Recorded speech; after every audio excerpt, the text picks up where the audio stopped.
మీరు ప్రపంచంలో చూడండి, అన్ని మతాలు మాకు సమానం అనే ప్రపంచం ఎక్కడా కనపడదు, భారతదేశంలోనే కనపడుతుంది. బికాస్ ది ఐడియాలజీ ఆఫ్ అలాంటి ఐడియాకి సోర్స్ ఏంటంటే భగవద్గీత. దాని సారాంశం ఏమని చెప్తున్నాడు? మనమందరము ఒక్కటే, మనందరికీ ఒక్కడే.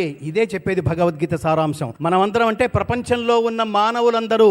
ఇంకా గట్టిగా మాట్లాడితే 84 లక్షల జీవరాశులు అన్నీ ఒకటే, అన్నీ సమానమే. నువ్వు అనుకుంటున్నావు కుక్క అంటే కింద లెవెల్లో ఉందని, నేను పై లెవెల్లో ఉన్నాను అని. ఫైనల్ గా కరోనాలో పోయిన వాళ్ళందరూ మనుషులే, కుక్కలు కాదు. జంతువులు క్షేమంగా ఉన్నాయి. మనుషులకే ఈ బోధలన్నీ దేనికంటే ధర్మాన్ని, దైవాన్ని, ప్రకృతిని డిస్టర్బ్ చేసి బతికే ప్రాణి ఈ భూమి మీద ఒక్క మనిషి మాత్రమే. ఎప్పుడో లేస్తాడు, ఎప్పుడు లేస్తాడో తెలియదు, ఎప్పుడు తింటాడో తెలియదు, ఏది పడితే అది తినడం దారుణం. అది గీతలో డిస్కస్ చేయని విషయం అంటూ లేదు మిత్రులారా.